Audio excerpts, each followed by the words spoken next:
you, Lee. You're also one of my favorite people in this industry. Should we hug? Oh. That's what Agile means, right? Group hugs every morning? Never mind. It's stand up, right? Stand up, that's right. The kumbaya every morning. Okay. Hi. Oh, that was really good. The coffee kicked in. Okay. So, I'm sorry? Don't worry about it. Okay, so I want to talk today about Agile testing and why it works. And part of the reason is I loved Jeff's characterization of what some people think Agile is. Doesn't Agile mean I get to do whatever I want? We do a kumbaya every morning and then I go home at 5. And that is, unfortunately, what some people think Agile is, and it's not.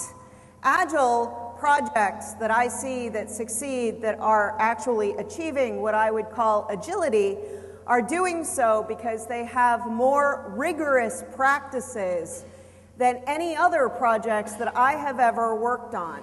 So I want to compare and contrast a couple of projects from my history. Over here on the right-hand side, we'll have the project that, it's the project from HE double hockey sticks. This is the project that still gives me flashbacks and nightmares. It's from about 10 years ago, actually. So probably the last time Jeff and I saw each other. We had dinner last night and we're trying to figure out when did we last see each other. We had a lot of catching up to do. And in that dinner, I got to reflect on how much has changed for me since the last time Jeff and I saw each other. So this project would have been going on about the time that Jeff and I last spoke. And it really was the project that gives me nightmares, that gave me ulcers. It was a horrifically bad project. Ultimately, that company died, not because of that project or because of our software quality, but because we had this little problem with the lack of a business model that involved making revenue, which we discovered was perhaps a fatal flaw. But our software quality definitely had problems, and those problems could be illustrated, well, in just about any story from that company. But this is the company where we shipped software after a really stressful release. We finally shipped software that actually caused the tech support people to scream. I mean, like, you could hear them from across the building, the screams of pain coming from tech support when we shipped that software. It was astonishingly bad in ways that we did not predict and could not have predicted, and there were a lot of things that led up to that. So we'll have that project over here. That is the classic story of what not to do. And then I want to contrast that with one of the Agile projects that I've been on, that I've been given permission to talk about publicly. That project is bringlight.com. It's a web application for accepting donations. Donors donate. The thing that's special about it, though, is they're donating not just to charities, but to specific projects for those charities. So a women's shelter might have a project for funding 5 new beds, for example. They'll put that project up on Bringlight, and then donors can donate money for that specific project or initiative for that charity. So to go live, this web application had to have the notion of donors and be able to take payments, because that's kind of central to the whole donation process. So we had to be able to process credit cards. So it is a financially critical application. So donors and credit cards and taking payments, and we had to have the notion of charities. 503c corporations could register themselves as a charity, and then they could create projects that were associated with their profile as a charity. So we had the notion of charities and profiles. And over on the user side, donors, well, we had a bunch of social networking stuff built into it, so donors could belong to groups, and donors could have friends, and you could send your friends messages, and you could challenge your group to raise a certain amount of money, and we could report statistics on how the friends of the Franklin High School band had raised $3,500 toward new band instruments. So there was a whole bunch of capability here. This is not a simple little website. This is a fully functional web application. We built it in 4 months with 4 people. When it went live, there was one bug, one critical bug that was found in the first few days of use. And the bug, now, it was critical enough that there was an unscheduled release to the deploy to fix the bug. But the bug was one of those that on any project from my past, like let's take the project that gives me nightmares even today. On that project, we would have looked at the bug and said, triage it into never. We're not going to fix that. But over here, the quality bar was so high that that was an, oh my goodness, how did we just miss that, and we have to fix it. The bug was that a 503c charity organizer who was trying to create their profile for the first time, which, by the way, is a high-touch process because they don't just let anybody say, I'm a 503c, give me money.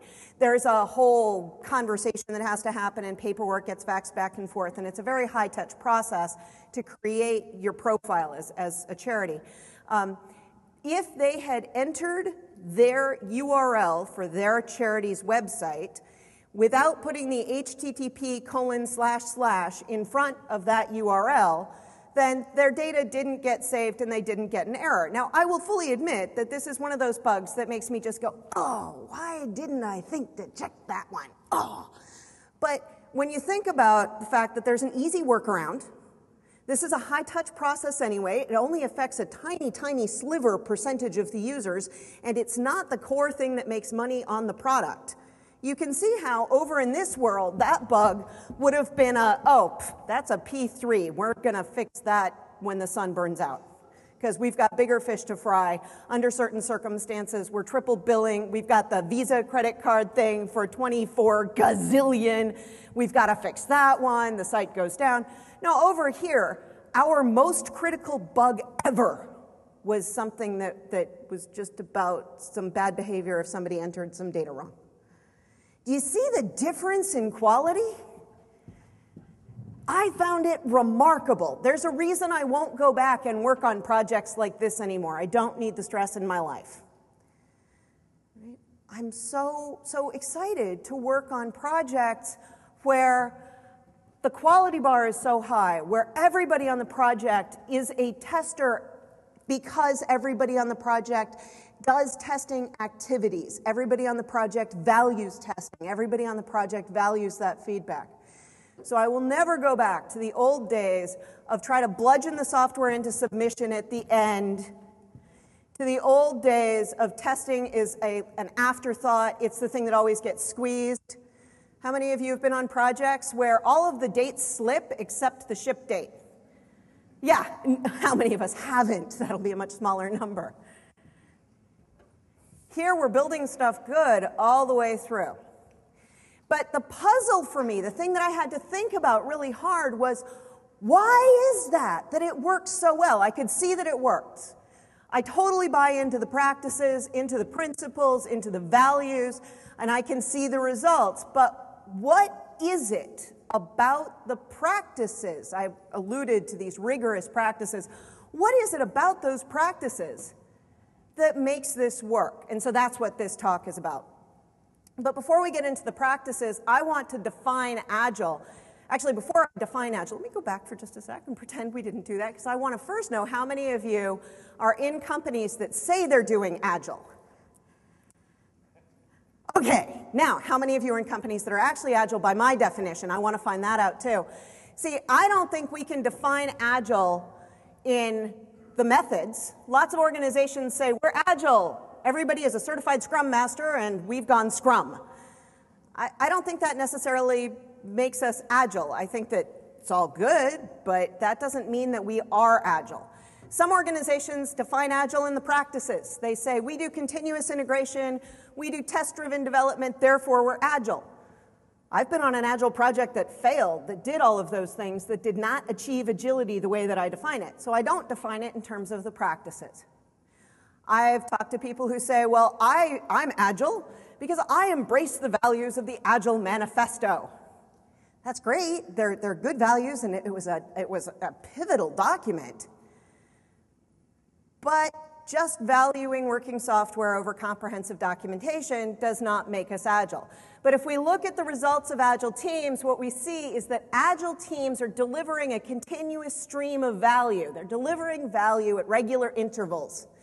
Where regular intervals means at least monthly, we're getting increments of product capability, at least monthly. If you're dealing with one of those massive complex systems that has a ton of embedded stuff and some custom hardware, and then an interface for technicians that's at a web app level, and so you've got this massive complex thing. It may take a month before you could get an increment of product value ready to deploy. But if you're dealing with a web application, it shouldn't take a month to get something deployable. And so in those cases, I prefer to see it happening on a weekly basis. So whatever increment of time or interval of time, whether it's a week to a month or even daily, but at least every month, we're seeing evidence of progress in the form of deployable, shippable software that we can touch and feel and run from day one of the project. At a sustainable pace. We're not doing it by cutting corners. We're not doing it by working 14-hour days. We're doing it at a marathon pace so we can keep doing it. The sustainable pace thing is often interpreted to mean we go home at 5. We do the kumbaya in the morning, we go home at 5, and that's sustainable pace. Actually, that's not enough for sustainable pace. The other piece of sustainable pace is that we are keeping the code base clean enough that it is malleable, that it can be changed, adapted to whatever is coming next. We do not have a code base where every time somebody touches it over here, 15 things break over here. We don't have a code base that has comments that say, don't touch this. I don't know why it works, but it does, so leave it alone. Incidentally, I've written those comments, so I know whereof I speak. So at a sustainable pace means not just human sustainable, but also that our code base stays malleable. And finally, we're doing this in such a way that we can continue to adapt to the changing needs of our business. And I added this third piece after I had encountered an organization where they were very proud. They said, we've gone agile. Let us tell you about our agile process. And then they proceeded to show me how they brought out the Gantt chart. Now, you already know that you're in trouble if somebody is bragging about their agility and then brings out the Gantt chart. You're already in trouble. But they bring out the Gantt chart and they show me, see, we're agile. We've got sprints. And sure enough, the Gantt chart shows sprint 1, sprint 2, sprint 3. And we've got all the stories assigned to all the sprints. And sure enough, they had the backlog of stories. So they were using all the right vocabulary. They had made the language transition, only I don't think those words meant what they thought those words meant, because they had every story assigned to a specific sprint so that the entire release was planned out for 18 months. I am willing to believe that they were going to deliver working software that was potentially shippable every month. And I am willing to believe that they were going to do it at a sustainable pace. But I am not willing to believe that that big upfront planning that they had done was going to lend itself to adapting to the changing needs of the business that they were in. So that third piece is also absolutely critical. So if we define agile in terms of the results and say that it is delivering a continuous stream of value at a sustainable pace while adapting to the changing needs of the business, how many of you are in agile organizations?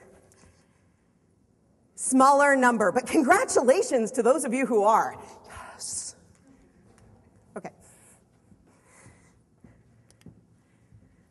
Now, I kept saying deployable, shippable, and I didn't say ship, because when I say we ship every month, some people in certain industries have an immediate allergic reaction and stop listening to everything else I say, because they say, you can't do that. Our customers don't want to get it every month. You can't do that because we ship with hardware. You can't do that because lots of reasons that are perfectly valid, and I'm not arguing with those reasons. But I do want to focus on the fact that it is releasable. One of the common misconceptions that I hear from people and organizations that are transitioning to Agile is, oh, yeah. We're doing this. We're incremental and we're iterative. We believe in the whole iterative thing. Our developers are done with this set of features, but yeah, we have a testing sprint at the end. No, they don't quite get it, because those things are not done until they're tested, right? Until we have evidence that that thing does what we expected it to do and does not do the stuff that would be bad for it to do, speaking of risk analysis. Until we have that concrete evidence, we don't know that it's shippable, so we can't call it done. We don't get the little check in the checkbox no matter how hard we tried. Now, tested, I want to emphasize what I mean by tested. There are two aspects of testing as far as I'm concerned. One is checking. Checking that the software does what we expected it to do is an important aspect of testing. The other one is explored. So some organizations say, yeah, we've got all of our testing done because we automated all of these tests, and they're very proud of their test automation. Just out of curiosity, anybody in that situation where you've got tons and tons of test automation? Okay, a few, but very, very few. How many of you are in the situation with lots of legacy code and very little test automation? Okay, that's much more common, and that's normal that that's more common, but there are actually people out there who build software where they've been automating so many tests that they get so focused on this. They say, see, we have evidence that it's ready to be deployed because we automated all these tests, we executed the tests are all green, ship it. We're not done, because a human has not actually interacted with it, and that's the exploring piece. So tested means both checked, which is what the automated tests are giving us, and explored so that we can discover the risks and the vulnerabilities that nobody thought to ask about in advance, because we can't possibly predict every risk. So it's not done until it's tested. Now, let's consider that notion of testing with respect to certainty and the information that we have available to us. On a traditional release, like the one over here that I did, the way that we tested in that organization was a very classic test at the end kind of thing. So there'd be lots of design and lots of development, and then eventually development would reach kind of critical mass and say, well, I guess it's ready for QA to start testing. And they would start throwing builds over the wall to us. If we were doing like a 6-month project, this would be happening approximately 3 to 4 months into that 6-month process. So we're testing at the end. Now, what does this mean in terms of what we actually know about this thing that we're building? It means that over time, if this is the beginning of the project, we have no evidence whatsoever that the thing that we're building works. We're working on pure speculation at this point. We're working on assertion from developers because it works on their local box. Works on my machine. We're working from speculation from marketing that what they're implementing actually matches the real requirements as opposed to the marketing requirements document that the marketing people had delivered. So we're purely speculating at this point about the usefulness and the value of this software. So we go speculation, speculation, speculation, start to get a little bit of evidence towards the middle of the project as we start to test and find bugs, and we discover that the implementation does not meet people's expectations within the company, get a little bit more evidence, but the level of certainty is still pretty low compared to what we have to have in order to ship. And that's when we start playing whack-a-bug. Y'all been on whack-a-bug projects? That's where you're bludgeoning the software into submission at the very end. Every time a bug pops up, somebody whacks it back down. We've played whack-a-bug, right? Okay. So this is the whack-a-bug project, and at the very, very end, it's relatively solid, or as solid as we think it can be. We've gone through the hardening phase, or the stabilization phase, and we're theoretically ready to ship it. Okay, so that's a classic pattern. How many of you live in that pattern now? Okay, so you know what I'm talking about, right? Now, in really, really bad traditional projects, we don't ever get that level of certainty because it looks like this. All the dates are slipping, all the dates are slipping. We're still theorizing that this actually meets our needs. All the dates are slipping. Okay, we finally got something to test. Well, it kind of stinks, but at least it's there. Okay, all the dates are slipping, all the dates are slipping. Quick, can you cram in these 15 more features because we've got a critical opportunity for the business if we can just get these in? So we've got even less certainty now. All the dates are slipping. And finally, well, we have to ship it or we miss our revenue target. That's where, at the moment that we ship, we don't actually know anything about the capabilities and limitations and risk of what we just shipped. I lived that project. Anybody else live that project? Oh, doesn't that hurt? Hate that. Okay, now let's look at Agile, and we're going to look at that traditional model, but from the perspective of just one iteration. In organizations that are able to achieve this ideal level of certainty where we know we have characterized what this can and cannot do. then we're getting this constant level of certainty throughout. That's what it means to have potentially shippable software every minute. But a lot of organizations, especially those in transition, end up doing sort of mini waterfalls where there's some uncertainty, uncertainty, uncertainty, and then do a lot of testing at the end of the sprint. To the extent that we cannot finish all the testing that we wanted to in the sprint, we've got a buildup of uncertainty. Make sense? That we've got this buildup of uncertainty?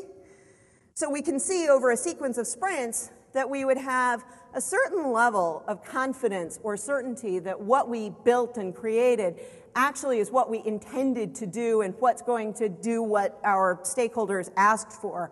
But we also have this increasing amount of uncertainty. Let's call that the illusion buildup. We've got a certain level of uncertainty that is increasing over time because as we go from sprint to sprint to sprint, we're not finishing all the testing we wanted to in the sprint because especially if you're in a legacy code situation, it is really hard to finish all of the testing, especially if all of the regression testing is manual. Really hard. So we've got this illusion buildup where we think we're ready to go, but we aren't really because it's not tested, it's not really done. We really don't know for sure that the thing that we assert is deployable actually does what we expect it to do and is really deployable and so forth. So this buildup finally starts to come down towards the end. A lot of organizations in transition will adopt this hardening sprint or this stabilization sprint, and we start seeing this uncertainty level come down. But all the stuff under that curve is risk. This is why we see so many projects adopting fragile patterns instead of agile patterns, but fooling themselves into thinking that they're agile because they do stand-ups, they do the kumbaya in the morning, they go home at 5, they are delivering, but there is this buildup of uncertainty, sprint by sprint, of testing that was not done until the end. Now, all of that is risk, but let's take that risk and let's break that down into 4 categories of risk. And then I want to talk about how the agile testing related practices and principles that go along with those mitigate these risks, and therefore why it is so critical to not do a partial adoption and consider that your full transition. If you're transitioning to agile, you may have to take baby steps and incrementally adopt some of these practices, but I want to suggest to you that each one of the practices that I'm going to talk about addresses the kinds of risks that I'm talking about today and addresses the risk that ultimately we will end up with fragile instead of agile, which we don't want. So 4 big sources of technical risk. First of all, let's talk about ambiguity. This is the risk that either we don't understand what our stakeholder asked for, or they don't themselves understand what they're asking for. I've certainly been in those meetings where I'm talking with product management and they say, well, I don't know, just go build something cool. Okay, I have no idea what's going to meet your business needs, and we have to start from this place where nobody actually knows what we're talking about and we're all trying to wrap our heads around this big nebulous thing. So ambiguity is a huge source of risk. Either we don't understand what they want or they themselves don't know what they want. Dependencies are another huge source of risk. So this project over here, the Nightmare Project, we had this architecture. It still cracks me up because we had an architect, and the architect sat in the architect's office, and the architect's office had a door, and he could go in there and think big thoughts. And I'll just take this moment to mention that one of the reasons I joined that company at the height of the Silicon Valley boom was because I thought they had more rigorous practices in place than most of the startups I saw. Most of the startups that I saw were so busy chasing VC funding and buying Aeron chairs that they couldn't be bothered with anything remotely approximating what I considered to be good engineering practices. Whereas this company, I worked with them as a contractor for a while, and I got to see that they had an architect and an architecture. They had a marketing department that was actually producing marketing requirements documents that were not bad. I mean, they kind of knew what they wanted from the product. They had a bunch of artifacts in place. They had a bunch of thinking behind that. They had done a bunch of analysis, and I could see the evidence of that. So I was pretty impressed. Now, in this organization, at one point, the architect printed out the architecture, and this was just a high-level block diagram of the pieces and parts of the system and how they interacted. So it's just really high-level architecture. It took up something like 16 sheets of 8.5 by 11 paper when printed out at 8-point font. So this was amazingly, tiny, tiny font, big, big thing, printed out, stuck on a cube wall somewhere. And there was a point when somebody was walking by who was not familiar with our architecture, walks by the cube wall, takes a look at it, says, "What's that?" Starts looking through it, reading it, realizes it's the architecture. And just then the architect wandered by, and I got to witness this whole interchange. And this guy's looking at this thing and says, "That's the architecture?" And the architect, "Yes."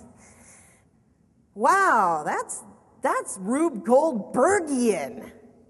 Now, Rube Goldberg is the artist who would create the drawings where the candle would burn the string would snap, that would release the bucket, the little slosh of water would fall over onto the carefully balanced scale, which would cause the ping pong ball to fall over here, and eventually you'd get some toast out the other end. You ever seen those pictures? Okay, so this guy wandering by had said, "Wow, that architecture, that is so Rube Goldbergian." And the architect looked at him and said, "Thank you." There was no mistake. He knew exactly who Rube Goldberg was, and he was proud. So when we talk about risk of dependencies, really this relates directly to the complexity stuff that Jeff was talking about. It's when you've got so many moving parts in the system that a problem over here really can cause 15 problems over here. Huge source of risk. Another huge source of risk would be assumptions, and a lot of these are assumptions we're making about moving parts that we do not control. So we're assuming that this networking library will work in a sensible way with respect to buffers and streams or whatever. We're expecting that this third-party piece that we have to plug in is going to respond with the error message that appears in the documentation that it says it's supposed to respond with under these circumstances.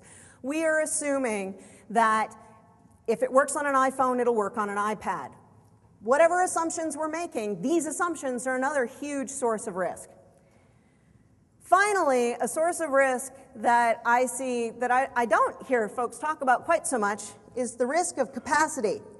Even if we fully understand what it is that we would like to build as a company that will have business value, even if we have managed all of the risks associated with dependencies, even if we have checked all of our assumptions, so we have all the information that we need in order to succeed, we may not have the sheer raw capacity as an organization to make that happen.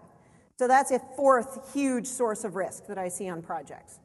So if we've broken down this big nebulous thing called risk into these four big categories, now let's take a look at Agile principles and practices that are related to testing to see how those things address these big sources of risk. I say 8 key testing-related practices in Agile. I don't want anyone to walk out of here and say there are 8, there are only 8, there have always been 8, because this number keeps changing. The first time I gave any variation on my Agile testing practices talk, I had 6. Actually, I think I had 5, and then it grew to 6, and then it grew to 7, and then I added an 8th, and so next time I present this, there may very well be a 9th. But these are the 8 that I know about right now, and we're going to go through them in detail.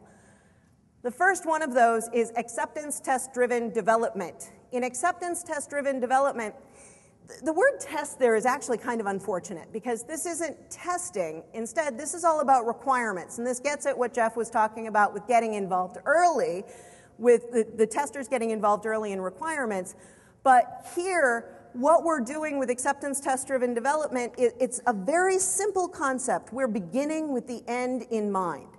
And as we discuss what the result is going to be, we're also asking the question, how will we know that we got that? And that's where the testing piece comes in. So in acceptance test-driven development, anytime you do requirements, you presumably have a discussion about the requirements, whether you call that discussion a requirements review, whether you call that discussion a workshop, whatever it is that you call it, there's in every organization I've ever seen a discussion about what the requirements are, what it is that we're building. In acceptance test-driven development, during that discussion, we get 2 things out. We get the shared understanding of what we're building. That always comes out of any discussion on requirements. But the second piece that we get out, and we do this explicitly, is to get out a set of examples with expectations. That set of examples with expectations, those are acceptance tests that tell us, that are a mechanism by which we can tell whether or not we actually achieved what we were supposed to achieve. So during development, we can use those acceptance tests and we can make them executable. If we're using something like Fitness or Robot Framework or Cucumber or Twist or Concordian, or pick your favorite flavor of Agile-friendly test automation framework, we can actually automate those expectations. We can leverage that documentation. It becomes like an executable specification. People in our industry have been talking about executable specifications for years. We finally can actually do it in a way that is cost effective. So we've gotten these examples with expectations out of the requirements discussion. We put them in a format that is compatible with our test framework, whatever it is that we're using, so that during development we can continually execute those, and they give us visible indicators of progress that are real evidence, not reports of, oh yeah, I'm 95% complete with that. Those status reports are meaningless. This actually shows us executing running tested features. So that when we deliver, our product managers or our stakeholders, our business analysts, whoever it is who gets to say what the system should do, can actually see it execute, and they can see these tests pass. There is an underlying principle here that's subtle and was a really hard lesson for me to learn, and that principle has to do with tests representing expectations. So once upon a time, a long time ago now, probably 5 years ago, I was reading one of the various Agile mail lists, maybe the XP mail list, I forget what. And Ron Jeffries, who I absolutely adore, but who can come off as a little bit strident at times, said on the mail list that he wished testers would stop making stuff up. And I took umbrage, because I don't make stuff up. And I had a flashback to, in fact, this project over here, the really bad project. I had a flashback to an argument I had with a development manager, where the development manager was saying, well, nobody ever said we had to handle that case, therefore it's not a bug, therefore I shouldn't have to fix it. And I was saying, but it blue screens. We ship a support incident prevention product that blue screens. Do you not see the irony? We have to fix it. And as I was flashing back to that and flashing back to other arguments that I had had with other developers on other traditional projects in bug triage meetings where we were arguing it's a bug, is not, is to, is not. Anybody been in those discussions? Bug ping pong? Right. I suddenly realized that the first part of what the developer was saying was actually important, and that was no one ever said it had to handle this case. So what we were arguing about was not a bug. We were arguing about expectations. We were arguing about requirements, but we were doing it at the end of the project when no one had had any sleep. Everyone is running on pizza and caffeine, and we are not in our rational minds. This is not the best time to be having a very difficult discussion about whether or not something is in scope. The right time to have that discussion is at the beginning, when we start talking about what it really means to achieve this requirement. Every single test we execute, whether it's an exploratory test or a scripted test, every single one is representing expectations. It's the flip side of the requirements coin.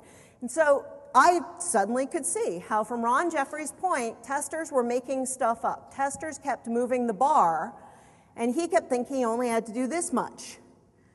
So if we're not in alignment about our expectations with the rest of the organization, we're doomed to be having these arguments.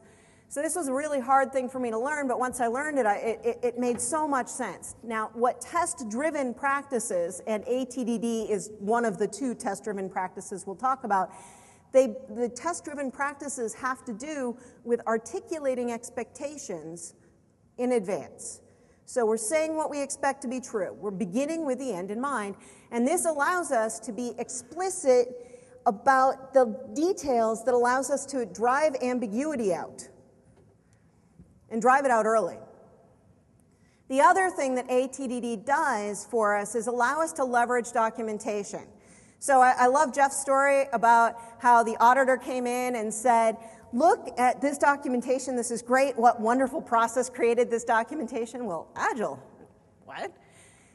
I have seen cases now, multiple cases, where doing acceptance test-driven development, because it results in essentially executable specifications, auditors love this.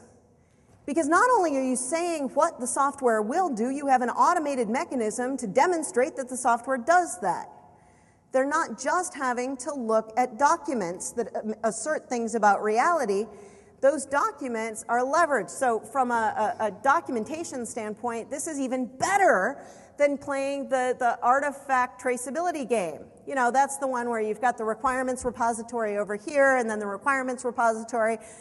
Those requirements are used to develop the technical specifications that go into a set of documents over here, or maybe you're putting them in rational rows or whatever you're using for the technical specifications. And then you've got the test case management system over here. So the requirements are being used you're using the requirements as a resource to build all of your test cases in the test case management system, whatever you're using. And then you have to do this traceability from the requirements to the test cases, and from the requirements to the technical specifications. And because all of that is incredibly complex, you have to have yet another artifact, your traceability matrix, that's going to tie all these things together, because they all live in separate systems. And so the next thing you know, and some of you were laughing, so I know that you had to deal with this the week before you came here.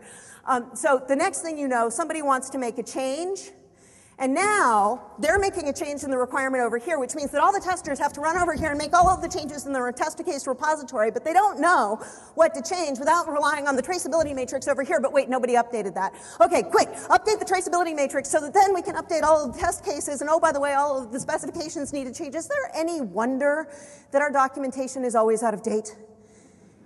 It's exhausting just to think about all the places that we have to update if we are doing a traditional set of documentation. But what if our documentation is itself executable?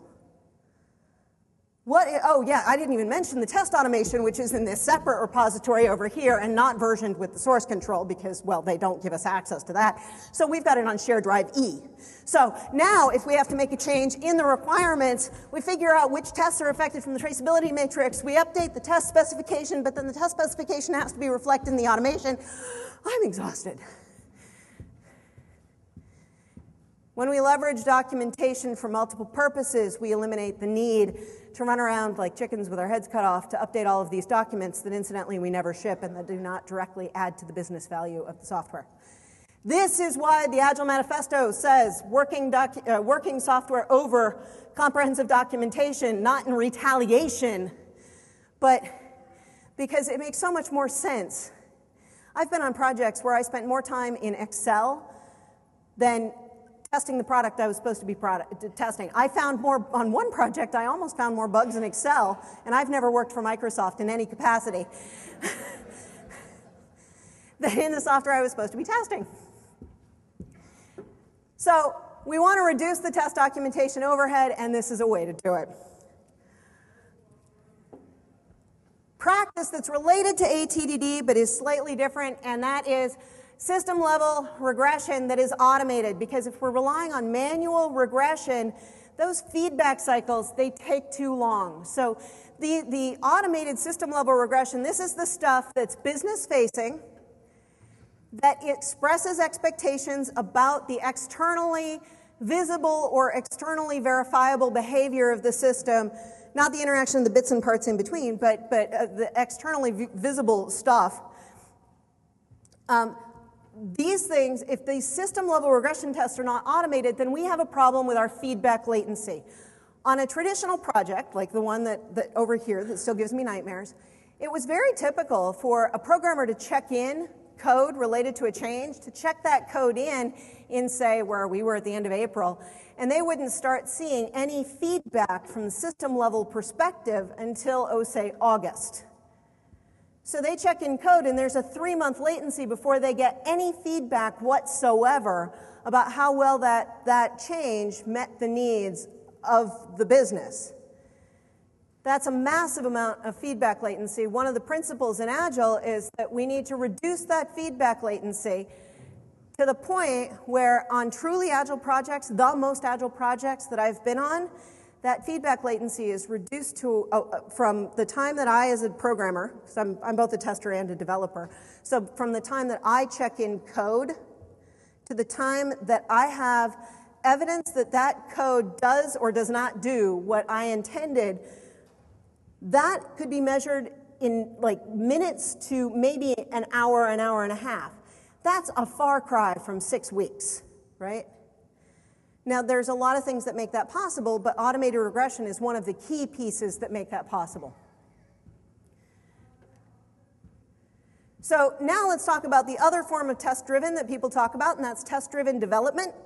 This is a developer's practice. It's a development practice, and it's not actually about testing at all. The name is unfortunate. I didn't make up the name. I gave a seminar on TDD for managers, trying to explain what test-driven development was to people who kept hearing this term, but didn't have any context in which to put it. And they kept hearing this word test, and most of them were test managers, so they really wanted to know what's this test-driven development thing. And I got a review back at the end that was scathing. This person absolutely hated me.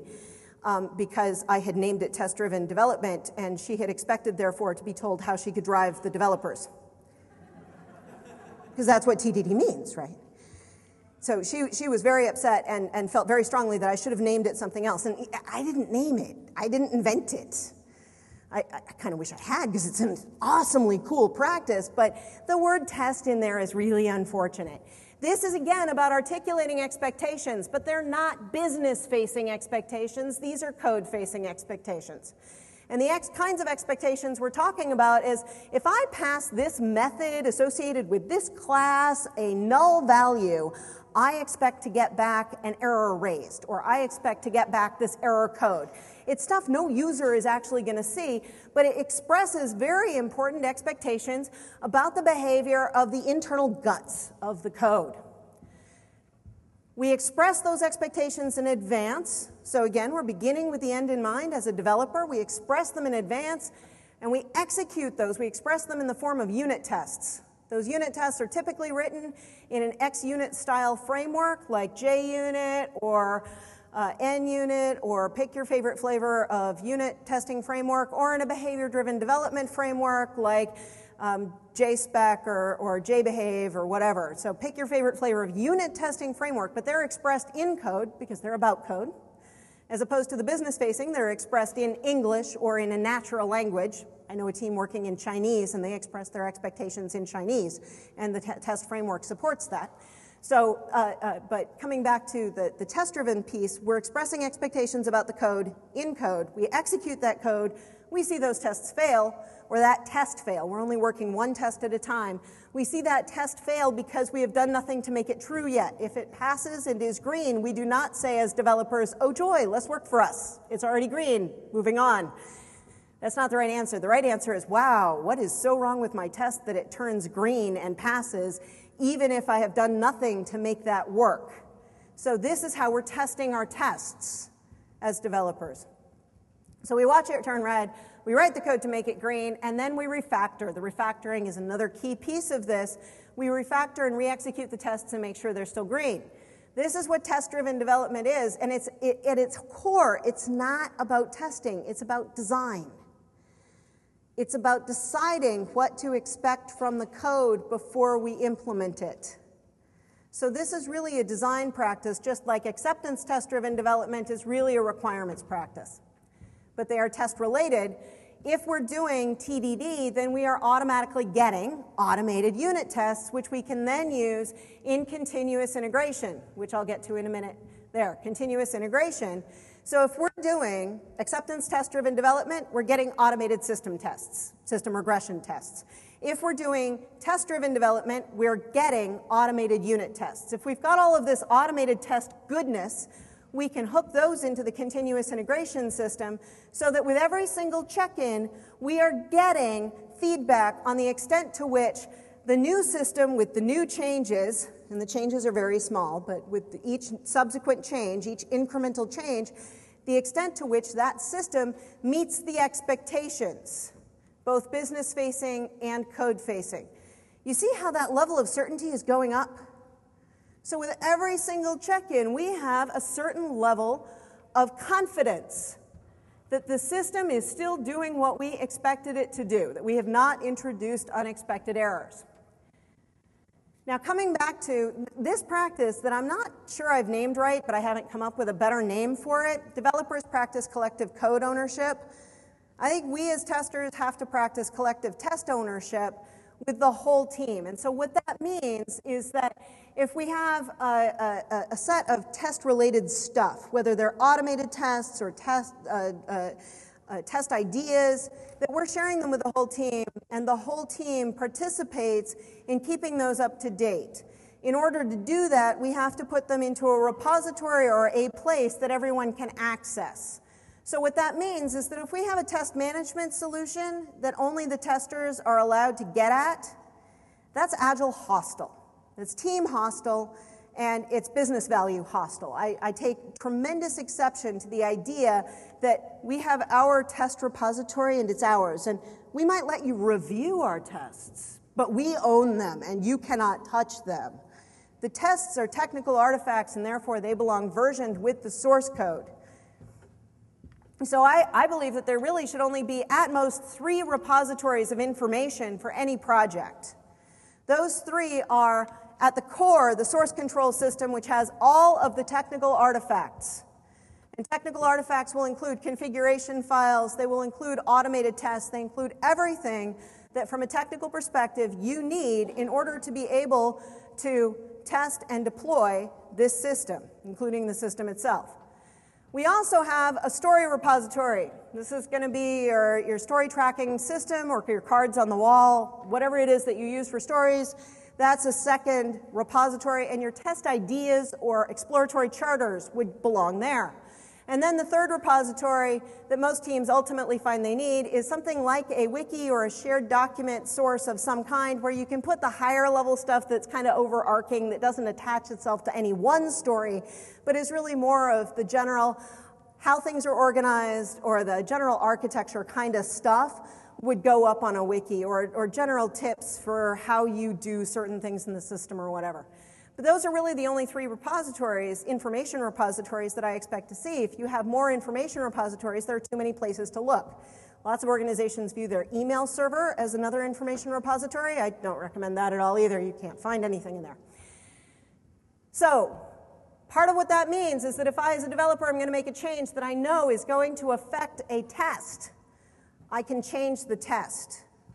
So we don't have to have this cycle of make a change that's expected, have the tester report it as a bug because they weren't informed, and then have to go through this cycle of getting the tests fixed. Nor do we go through this cycle of having tests be read and failing for long periods because everybody can change stuff.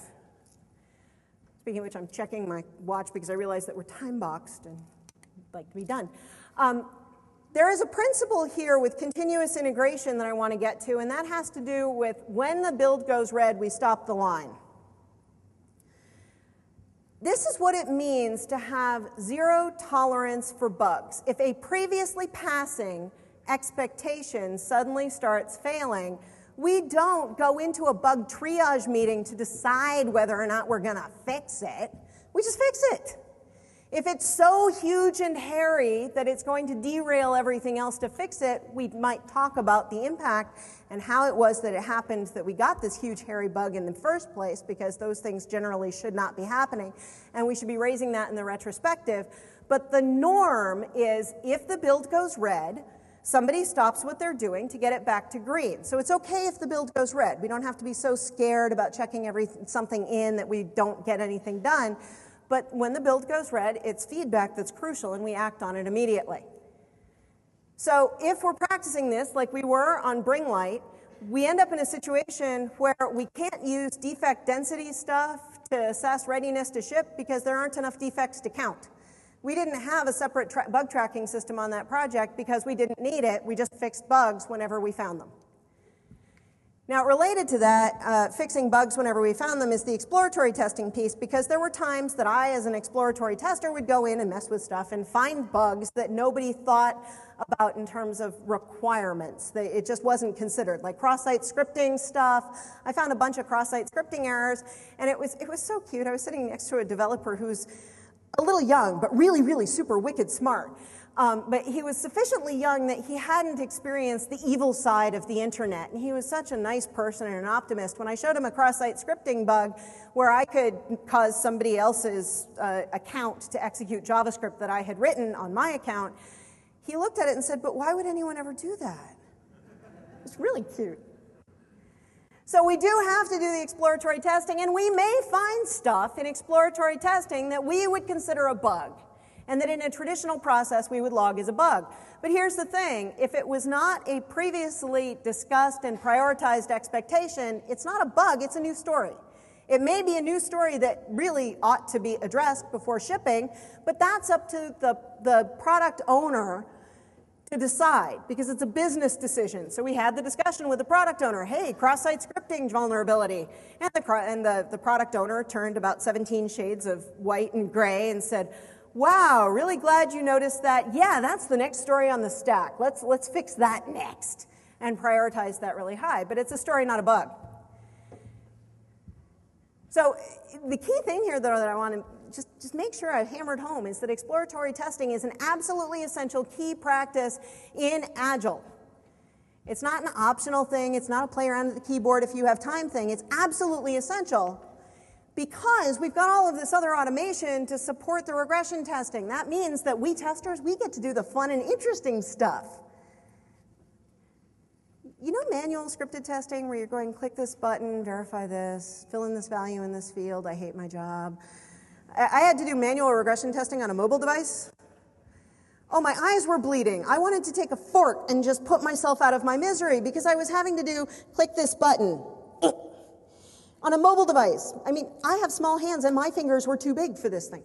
So if we've got all this automation in place, it frees us to do the really fun and exciting stuff as professional testers, and that's really important. There's an underlying principle to all of this stuff about failing fast. If stuff is gonna fail, I want to know about it right away. I don't want to wait a bunch of months to find out that there's a problem. So there's a principle here about failing early so that we've got time to address and fix the problems. And related to that is a practice of rehearsing delivery. So even in the very first week of a project, we ought to be deploying to a staging server that is like a production environment, or packaging our stuff up on a CD that has the installer, or whatever it is, that whatever mechanism by which we deliver the stuff that we build, we should be doing that from the very first increment, very first iteration, because otherwise we're going to discover, and I saw this on an Agile project where they did everything right and it was such a joy to watch. I was an outside consultant watching, and it was such a joy to watch because it was just such good, solid stuff. And then they decided, okay, we have the minimum shippable feature set that we need. The product owner made the go live decision. They went to go live and the operations team said, what? And it was another 6 weeks before they could put their stuff in production because they had not rehearsed the go-live process and they had no idea what operations needed from them in order to deploy this stuff in the production server farm. So this is the 8th and final practice that I'm going to talk about today, rehearsing the delivery as we go. These practices that I've talked about, all 8 of them are addressing these huge areas of risk. The ATDD, the acceptance test-driven development and test-driven development, driving ambiguities out early, automated system tests, automated unit tests, continuous integration, and exploratory testing, along with rehearsing delivery, are all addressing the risk that we have made assumptions that just flat out are not true. In the category of capacity, it turns out that if we're doing all this automation and we're doing collective test ownership and we're doing collective code ownership, then we never discover that we are at the mercy of Bob, who is in the Bahamas for 2 weeks. So we increase the capacity of the team because we're never throttled down to what one single person can do. And then finally, all of that good and groovy and wonderful automation is also reducing the risk that there's going to be some kind of moving parts problem with dependencies. So that's why all these practices are necessary and essential and good and groovy and support agile processes, and ultimately, I believe, are necessary to achieve true agility. That's the end of my talk.